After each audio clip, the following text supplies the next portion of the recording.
Dark mist swirls over the plains. A scream cuts through the wind. A cavalry scout vanishes without a trace. They weren't ghosts, but they moved like them. They didn't have cannons, but entire armies feared their charge. Who were these? Warriors.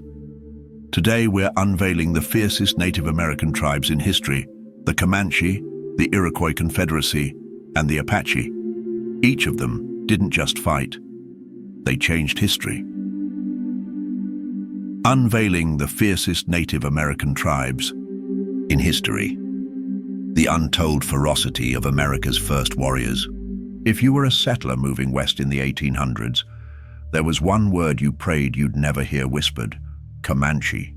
They weren't just warriors, they were storm riders, capable of shooting multiple arrows before your rifle could even fire once. But they didn't start that way. Originally a small Shoshone tribe in the northern Rockies, everything changed in the 1600s when they discovered the horse. And then, the plains changed forever. They became the greatest light cavalry on the continent, so skilled on horseback that they could hang off one side of the horse while shooting underneath its neck. One settler wrote, "They don't ride horses. They become them." Even the US military with guns and organized troops struggled against Comanche hit-and-run tactics. They could disappear into the wind, only to return days later and raid again. Their reign of terror was so absolute that the Spanish built entire forts just to keep them away. But what made them truly fierce was what they fought for: survival, freedom, and vengeance.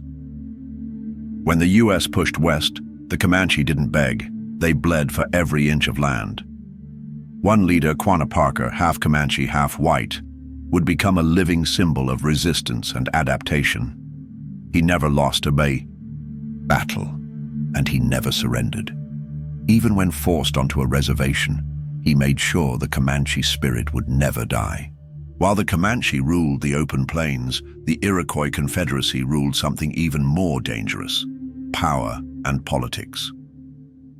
Long before European powers settled the Americas, the Iroquois had already done what kings and emperors failed to do for centuries. They united 5, later 6 powerful nations. Mohawk, Oneida, Onondaga, Cayuga, and Seneca formed the Haudenosaunee, or people of the Longhouse. And they didn't just survive, they manipulated empires. During the French and Indian War, they played the British and French against each other, extracting weapons, land deals, and power. But don't let diplomacy fool you. The Iroquois were feared on the battlefield. Their warriors moved like shadows through the woods, striking with brutal efficiency and disappearing into the trees. They practiced mourning wars, raids to capture enemies, not just for revenge, but to replace fallen tribe members. It was both psychological warfare and survival strategy. One British general reportedly said, "I would rather face the devil than fight the Iroquois in their own forest." But even fierce alliances can fracture.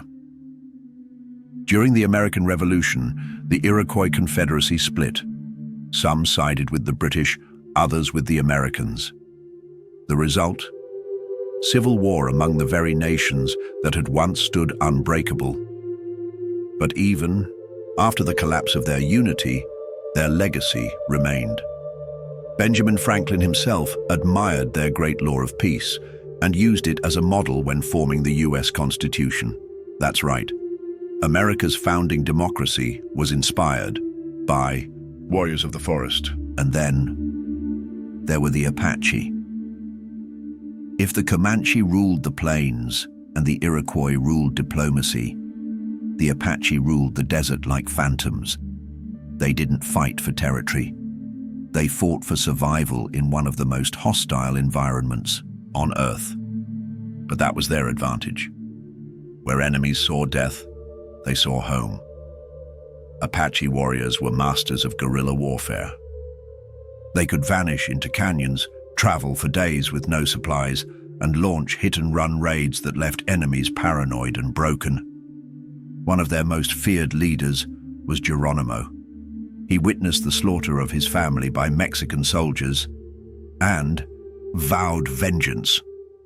He would become the nightmare of both the Mexican and US armies, leading daring escapes, brutal raids, and legendary last stands. The US Army once deployed over 5,000 troops just to capture him, and still, he held out. One general even called him the most elusive enemy the US ever faced. But their ferocity wasn't mindless. The Apache had a code: protect the tribe, honor the land, resist the invader. They outlasted bullets, starvation, and betrayal. When Geronimo finally surrendered in 1886, it wasn't defeat, it was exhaustion. He said, "I fought until there was no one left, and not even me." 3 tribes, 3 ways of war, 3 unbreakable spirits. The Comanche thundered across the plains. The Iroquois wove alliances sharper than arrows. The Apache became ghosts the world could never forget. Their battles weren't just for land. They were for identity, for memory, for the right to be seen, not as relics, but as warriors. And now, centuries later, we still whisper their names, with awe and with respect. Which tribe do you think was the fiercest? Tell us in the comments below. If you love untold history, make sure to subscribe, because next week we'll uncover the story of the native warrior who came terrifyingly close to conquering the American West, all by himself.